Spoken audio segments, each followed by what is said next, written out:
आता पाहूया रवी किंवा सूर्य द्वितीय घरामध्ये किंवा सेकंड हाऊसमध्ये लग्न कुंडलीमध्ये असेल तर ह्याची फळे काय आहेत किंवा ह्याचा ॲनालिसिस काय करता येईल.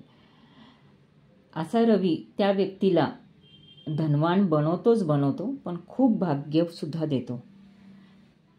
संतती, वाहन व कुटुंब सौख्य भरपूर असते. या स्थानी रवी म्हणजे शुभ स्थितीत रवी, वडिलोपार्जित व सरकारकडून संपत्ती लाभ, वडिलांच्या कंपनीत नोकरी, धंद्यात भागीदारी व यांच्या मृत्यूनंतर सुद्धा ह्यांची जागा ह्यांच्या घरातल्यांकडनं नेमणूक होणे, सरकारी खाती व रिझर्व्ह बँकसारख्या ठिकाणी नोकरी. ह्या स्थानी रवी म्हणजे राजकीय मान सन्मान, पदव्या, मानधन यांना खूप वाव असतो. सरकारी लॉटरीचा पैसा, राष्ट्रीय क्षेत्रात असणाऱ्यांना मंत्रीपद मिळते. अशी ही व्यक्ती आपल्या पदाचा खूप चांगला उपयोग करते. सरकार दरबारी असेल तर संपत्ती लाभ, राहण्याची जागा, वाहन सौख्य सरकार करूनच किंवा सरकारी अनुदानातच मिळते. या स्थानी रवी असलेली व्यक्तींचा स्वभाव फार खर्चिक व उदार असतो. सरळ हाताने व लवकर खर्च करतात.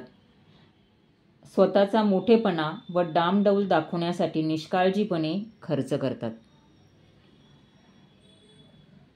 अजून एक, सेकंड हाऊसमध्ये रवी असणाऱ्यांच्या माणसांचा आवाज खूप मोठा असतो.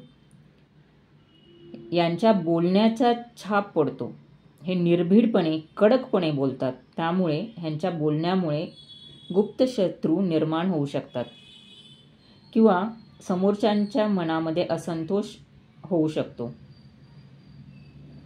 ह्यांच्या आवाजामुळे किंवा वक्तृत्वामुळे क्रांतीची आग सुद्धा पेटू शकते. उत्कृष्ट आवाजाचे नेते, नट जर असतील तर आवाजामुळे हे खूप नावलौकिक कमवतात.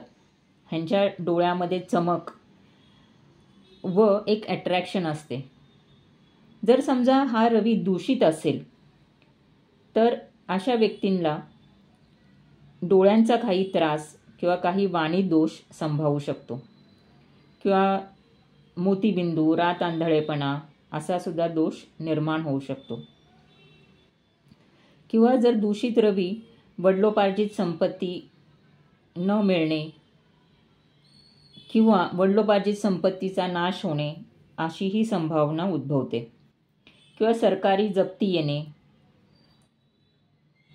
किंवा कुटुंबातील स्त्रियांची प्रकृती नाजूक असणे. अशुभ रवी माणसाला फटकळ व कडू बोलणारा बनवतो. पण हाच जर रवी चांगल्या स्थितीत असेल तर खूप धन, ऐश्वर्य व भाग्य लाभून देतो.